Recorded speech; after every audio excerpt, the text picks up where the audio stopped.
Hey there, folks. Aloha. I am Jacqueline Clare. This is the study of the Advent of Divine Justice, this immortal letter written in 1938 to the Baha'is of the U.S. and Canada. It still has enormous relevance for today. That's why we're studying it. If you're tuning in for the first time, you may want to check out the very first video linked below that explains what this is, why I'm doing this, all that kind of stuff. But I'm starting to feel some momentum, like we're getting through this book. I'm going to be starting on paragraph 99, and I'm just going to dive in, you guys.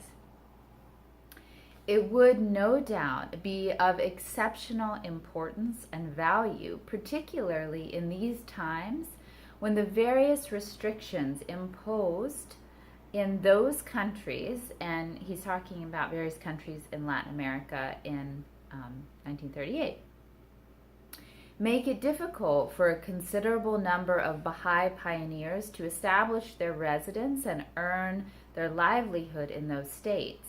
If certain ones among the believers whose income, however slender, provides them with the means of an independent existence, would so arrange their affairs to be able to reside indefinitely in those countries, the sacrifices involved, the courage, faith, and perseverance it demands are no doubt very great. The courage, the faith, and the perseverance. Their value, however, can never be properly assessed at the present time, and the limitless reward which they who demonstrate them will receive can never be adequately depicted. They that have forsaken their country is Baha'u'llah's own testimony. For the purpose of teaching our cause, these shall the faithful Spirit strengthen through its power. By my life, no act, however great, can compare with it, except such deeds as have been ordained by God, the all-powerful, the most mighty. Such a service is indeed the prince of all goodly deeds, and the ornament of every goodly act. They that have forsaken their country for the purpose of teaching our cause, by my life no act, however great, can compare with it. Back to Shoghi Effendi's words, that was Baha'u'llah. Such a reward, it should be noted, is not to be regarded as purely an abstract blessing conferred to the future life, but also as a tangible benefit which such courage, faith, and perseverance can alone confer in this material world.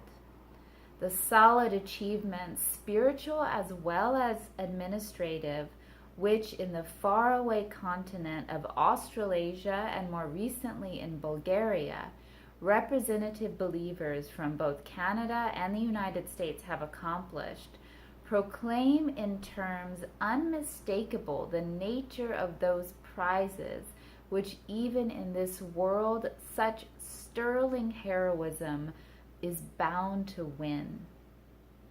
Whoso, Baha'u'llah, in a remarkable passage, extolling those of his loved ones who have, quote, journeyed through the countries in his name and for his praise, has written, hath attained their presence, will glory in their meeting, and all that dwell in every land will be illumined by their memory.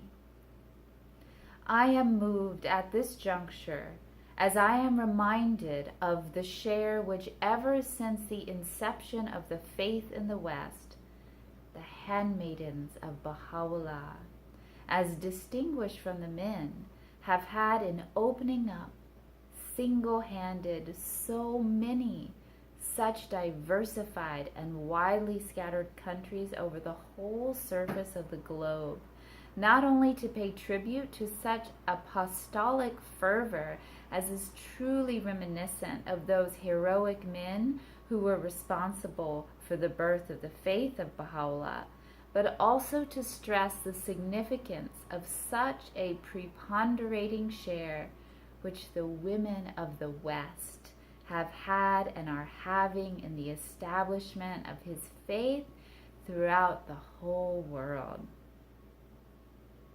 That's so great. That is so great. That is so great. If anyone ever asks if I'm a feminist, I'm going to say I'm a handmaiden of Baha'u'llah. Among the miracles Abdul-Baha himself has testified, which distinguish his sacred dispensation, is this: that women have evinced a greater boldness than men when enlisted in the ranks of the faith.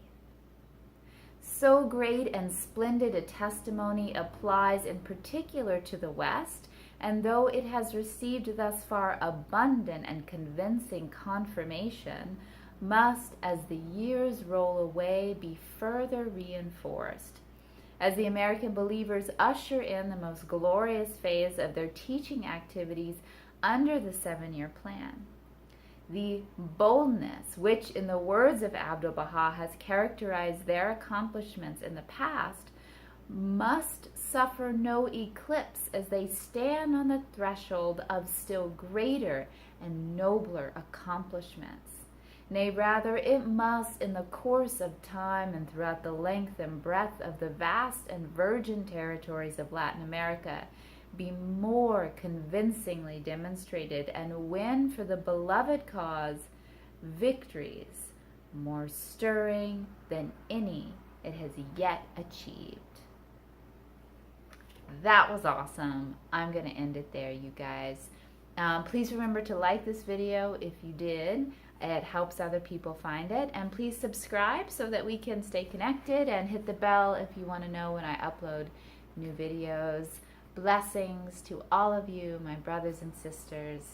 Go out there and keep making the world a more beautiful place, infused with the spirit of the age, Baha'u'llah's age. Bye-bye, you guys.